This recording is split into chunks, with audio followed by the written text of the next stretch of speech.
বাংলাদেশ থেকে শেখ হাসিনাকে সরিয়ে দেওয়ার উদ্দেশ্যটা গৌণ, আসলে কি সেন্ট মার্টিন দ্বীপ?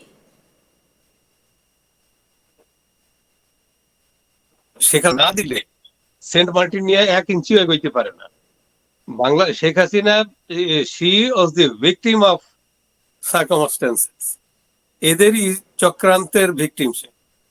তা নইলে যে বাংলাদেশ যেভাবে এগিয়ে যাচ্ছিল তাতে বাংলার মানুষ খুব সুখে শান্তিতে ছিল এবং আরো আশায় বুক বাঁধছিল যে বাংলাদেশে আরো উন্নত হবে এবং 41 সালের ভিতরে বাংলাদেশ উন্নত দেশে পরিণত হবে, এটা গ্রামের মানুষও বিশ্বাস করত। তো আমি আর একটু বলি যে এই সেন্ট মার্টিন এটা আসলে ব্রিটিশ ভারত দ্বারা শাসিত অঞ্চল। এটা যখন 47-এর আগে দেশ বিভাগ হয় যে সময়, সেই সময় এটা ইস্ট পাকিস্তান, পাকিস্তানের ভূখণ্ডে পড়ে যায়। তখন থেকে এই Saint Martin east Pakistan, Bangladesh স্বাধীন হওয়ার পরে এটা এখন বাংলাদেশের নিয়ন্ত্রণে এবং বাংলাদেশের জলসীমানার মধ্যে। জলসীমা বাংলাদেশের অধিকার এস্টাবলিশড হয়েছে এখানে। এবং বাংলাদেশ তো সবসময়, মায়ানমার সবসময় কিন্তু এটার ভিতরে একটা ডেটো দিয়ে রাখতো, আবার কি করতো যে ওদের ম্যাপের ভিতরে একবার সেন্ট মার্টিন ভিতরে দেওয়ার পরে তখন বাংলাদেশ খুব ভেহেমেন্টলি এটা অপোজ করে, ওরা আবার ওই ম্যাপ থেকে সরিয়ে ফেলে। তো এখন সিচুয়েশন চেঞ্জ হচ্ছে। মায়ানমারের সাথে তো এতদিন চীনের একটা বড় সাপোর্ট ছিল, চীনের আরাকান আর্মি আসার আগে বা এখনো হয়তো আছে। তাদের তো বিভিন্ন হ্যান্ড আছে, বিভিন্ন হ্যান্ডে বিভিন্ন অর্গানাইজেশন নিয়ন্ত্রণ করে। তো এই অঞ্চলটাকে চীন কিন্তু এত সহজে ছেড়ে দিবে এটা ভাবার কোনো দরকার নেই। আমেরিকা যেভাবে ইন্টারেস্টেড বা এখানকার অ্যাডমিনিস্ট্রেশন যেভাবে ইন্টারেস্টেড, দীর্ঘদিন ধরে লেগেই আছে এটাকে ইউজ করার জন্য, বাংলাদেশকে ইউজ করার জন্য। তো এই জন্যই এখানে এত ঘটনা, এত সমস্যা। তো এই সেন্ট যে এই মার্টিন সেন্ট এখন মার্টিন দ্বীপে একটা নিউক্লিয়ার ঘাঁটি বানানোর সম্ভাবনা কতটা রয়েছে আপনি কি বুঝতে পারছেন? এটা, আমি একজন সাংবাদিক হিসেবে আমি তো আসলে এই মতামত দিতে পারবো না, তবে আমি অনুমান করতে পারি যে এটা তো নিউক্লিয়ার সাবমেরিন, তো যে কোনো সময় বসানো যায়, তাতে কোনো অসুবিধা নেই। তো সাবমেরিন ইভেন বাংলাদেশের ইয়াতে সীমানার ভিতরে ইয়া পর্যন্ত, কক্সবাজার বা তার সীমানার ভিতরে চলে যেতে পারে নিউক্লিয়ার সাবমেরিন। এটা তো খুব বড় ধরনের একটা ইয়া না, যান হয়। তো তো সেই দিক দিয়ে এটা এখানে তো করতেই পারে। সাবমেরিন, নিউক্লিয়ার সমৃদ্ধ সাবমেরিন তো বসায়। আজকাল তো অধিকাংশ সাবমেরিন এখন ওইদিকে নিউক্লিয়ার ইয়া ডেভেলপ করে ফেলছে। দ্বিতীয় বিশ্বযুদ্ধের ভয়াবহতা আমরা কেউ ভুলিনি। শেষ হয়েছিল জাপানের দুটো সুন্দর শহর শেষ হয়ে যাওয়ার মধ্যে দিয়ে। তৃতীয় বিশ্বযুদ্ধের আশঙ্কা কি তাহলে এখন দানা বাঁধতে শুরু করেছে? আমরা কিউবা সংকটের কথা কেউ ভুলিনি। কেন তৃতীয় বিশ্বযুদ্ধের কথা বলছি ছোট্ট দ্বীপ নিয়ে, সেটা নিয়ে তো অবশ্যই কথা বলবো, কিন্তু স্যার যদি একটু বলেন যে কিউবা সংকট বা কিউবা সমস্যাটা কি কি হয়েছিল দর্শকদের সুবিধের জন্য বোঝার জন্য, তারপর আমরা আবার সেন্ট মার্টিনে ফিরবো। কিউবা যখন কাটার ইয়া ছিল, আপনার কেনেডি যখন আমেরিকার প্রেসিডেন্ট, ওই সময় রাশিয়া এমন ভাবে গিয়ে, যেমন আফগানিস্তানে ঢুকে পড়ছিল, কেউ তার কোনো রাডারে ধরা পড়েনি। আমেরিকার রাডার ছিল কিন্তু ইয়াতে পাকিস্তানের ওই আফগান বর্ডারের কাছেই, হিলের বড় টপ হিলের উপরে ওদের রাডার ছিল, যে রাশিয়ার কোনো মুভমেন্ট হলেই, আগেও বলছি, ওরা ধরবে। কিন্তু ওরা পারে নাই। MiG-29 দিয়ে যে স্মোক বম্ব করে, ওটা করে পুরো রোডটাকে ওরা স্মোক দিয়ে ঢেকে ফেলছে এবং ট্যাঙ্ক গুলো ঢুকে পড়ছে। তো ওই ব্যর্থতার থেকে ওদের কিন্তু ওরা অনেক শিক্ষা আছে, প্লাস ওদের অনেক প্রস্তুতি আছে।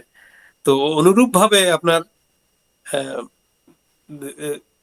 তাদের মানে গোটা যে বিশ্ব 1962 সম্ভবত অক্টোবর মাসে, হ্যাঁ 29শে এরকম। অক্টোবর, এবং গোটা তো বিশ্ব একটা নিউক্লিয়ার ওয়ারের দিকে চলে গিয়েছিল, এবং সেটা যদি হতো তাহলে হয়তো আমাদের অস্তিত্ব আজকে আর পৃথিবীতে হ্যাঁ থাকতো অনুরূপ না। ভাবে আমি অনুরূপ ভাবে ফিডেল কাস্ট্রোর দেশে কিউবাতে ওরা অলরেডি নিউক্লিয়ার মিসাইল ইনস্টল করে ফেলছে। আচ্ছা। করার পরে আমেরিকা বুঝতে পারছে যে আরে এটা তো সর্বনাশ হয়ে গেল, কি করা যায়। তখন তখন তারা বসে গেল ইয়ার সাথে, দুই দেশ রাশিয়া এবং আমেরিকা বসে তারা একটা বড় ধরনের এখানে কেনেডির একটা বড় ধরনের ভূমিকা ছিল। সে তো ধরেই নিছে যে তাকে যুদ্ধে চলে যেতে হবে এবং সেটা নিউক্লিয়ার ওয়ার হয়ে যাবে, কারণ আমেরিকার নাকের ডগার উপরে যে রাশিয়ান নিউক্লিয়ার মিসাইল গুলো এখানে বসে উপস্থিত, এটা তো সে কোনো অবস্থা যে কোনো মুহূর্তে ভুল করেও যদি চেপে যায় তাহলে তো দেশ ধ্বংস হয়ে যাবে। তো এই ধরনের একটা ভয়াবহ আশঙ্কার ভিতরে থেকে তারপরে তারা একটা কম্প্রোমাইজে আসে যে এবং শেষ পর্যন্ত এই কেনেডি নিউক্লিয়ার ওয়ারটা আর হয়নি, আর সেটাকে হয়নি, তারা থামানো গেছিল। কম্প্রোমাইজ করছে এবং নিউক্লিয়ার ইয়াগুলো মিসাইল গুলো রাশিয়া সরিয়ে নিয়েছে এবং আমেরিকা কিউবা আক্রমণ করে নাই। তো ওইখানে ওটা সব হয়ে গেল। এখন সারা পৃথিবীতে একটা অস্থির সময় চলছে, বিশেষ করে ইউক্রেন যুদ্ধের পর। ইউক্রেন যুদ্ধে আপনার ধরে নিন যে সোভিয়েত ভার্সেস ন্যাটো এবং আমেরিকান অ্যালিস সবাই এখানে যুদ্ধে লিপ্ত আছে, সকলের পার্টিসিপেশন আছে, ঠিক ইনডাইরেক্ট পার্টিসিপেশন আছে। ডাইরেক্ট তো সবাই জার্মানি থেকে শুরু করে ফ্রান্স সবাই ঠিক ঠিক ট্যাঙ্ক, এবং এই বড় জায়গাটাতেই ধরনের এই জায়গাটাতেই স্যার একটু আপনাকে থামাবো, কেন দর্শকদেরকে সময় নিলাম এই জায়গাটা বোঝানোর জন্য। তার কারণ হচ্ছে যে তৃতীয় বিশ্বযুদ্ধ কি তাহলে এই বাংলাদেশের সেন্ট মার্টিন দ্বীপ কেন্দ্রিক হতে চলেছে? এবার আপনাদের বুঝতে সুবিধে হবে, কারণ যেভাবে কিউবাকে নিয়ে কিউবা সংকটের একটা সৃষ্টি হয়েছিল নিউক্লিয়ার ওয়ারের, এবং নাকের ডগা, স্যার যেটা বলছিলেন যে নাকের ডগা, আমরা সেটা ওয়ার্ল্ড ম্যাপের মধ্যে আপনাদেরকে একটু বোঝাবার চেষ্টা করব, এবং তার সঙ্গে আপনাদের কেন সেন্ট মার্টিন দ্বীপ তৃতীয় বিশ্বযুদ্ধ কেন্দ্রিক হয়ে উঠতে পারে কিনা, যে প্রশ্নটা হয়ে উঠছে সেটা আপনাদের দেখাবো। দেখুন, এই হচ্ছে দেখুন সেন্ট মার্টিন, একেবারে নাকের ডগা। কার না? বাংলাদেশের, একেবারে নাকের ডগা এবং কান ঘেঁষে ভারতবর্ষের। দেখুন, বাংলাদেশের নাকের ডগায় এবং ভারতবর্ষের একেবারে কান ঘেঁষে।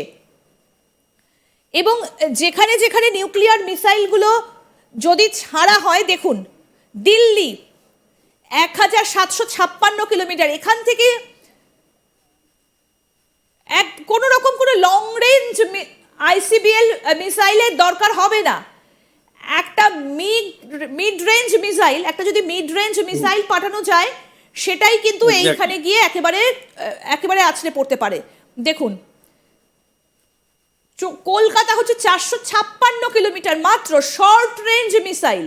দেখুন, শর্ট রেঞ্জ মিসাইলের দূরত্বে কিন্তু রয়েছে সেটা। এবার যদি এইখানে একটা আমেরিকার ঘাঁটি থাকে তাহলে দেখুন কি হবে, কারণ ভারতের কাছেও নিউক্লিয়ার মিসাইল রয়েছে এবং ওখান থেকে বেজিং 3125 কিলোমিটার। দেখুন, লং রেঞ্জও যদি আমরা এটাকে বলি তাহলেও কিন্তু সেটা ভয়ানক একটা পরিস্থিতির সৃষ্টি হতে পারে।